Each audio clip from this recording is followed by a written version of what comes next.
All right, thanks, Pete. Top Democrats doubling down on claims that Trump's border wall is a waste of money.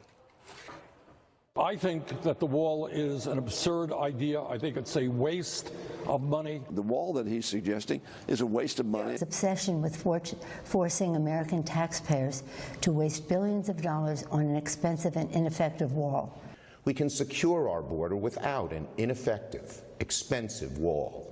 So where is the Democrats' outrage over the cost of Alexandria Ocasio-Cortez's Green New Deal, which a new report claims cost 8,000, you heard that right, times more than Trump's wall? Here with the shocking new numbers is Fox Business correspondent Susan Lee. Susan, It's unbelievable. First jumps out as you go from billions to trillions. But let's take a look at AOC's Green New Deal. How does it compare? Okay, so we're talking about $49 trillion just in the first 10 years of the program, right? Wow. Don't forget, the U.S. economy is only $20 trillion.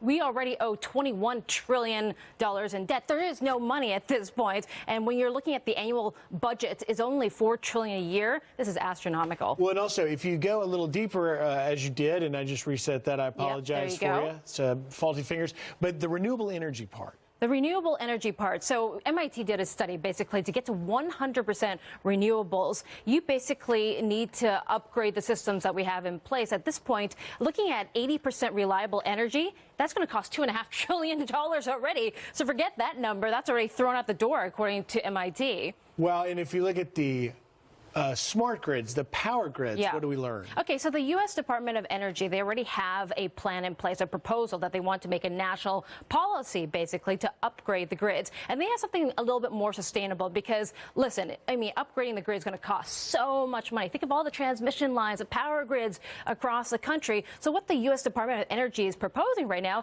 is just upgrade the technology. You know, we have smart homes, we have connected refrigerators, and, you know, these Nest thermometers. If you install, say, one of these new devices on a home instead of upgrading the entire transmission system, that's probably going to make it more efficient. So AOC's new Green Deal also calls for the decarbonization of industries. Yeah, this is huge. I mean, look at this number. I was blown away by $11 to $21 trillion. And we're just talking about industrial companies, right? So the chemical makers, the steel makers, they make up a quarter of U.S. GDP. A quarter of employment in this country comes from these energies and these industries, pardon me. And so they account for a huge part of the global GDP. We're talking about 1% of the entire world. So if you're looking at decarbonization, I mean, that is going to cost a lot of money. It's going to take a lot of time, and it's not going to happen in 10 years. And what about jobs? Federal job guarantee, how's that going to impact? Well, federal jobs guarantees. Okay, this is actually the smallest dollar amount in the entire plan. Which is stunning, by the way. It's $500 billion. It's $500 billion, right? But you know, again, federal jobs guarantees. I mean, who's going to pay for this in the future? We tried this before. You know, I just don't think it's going to work, especially when we have so many unemployed still that you can't guarantee and give a job to. Well, lastly, they love this idea.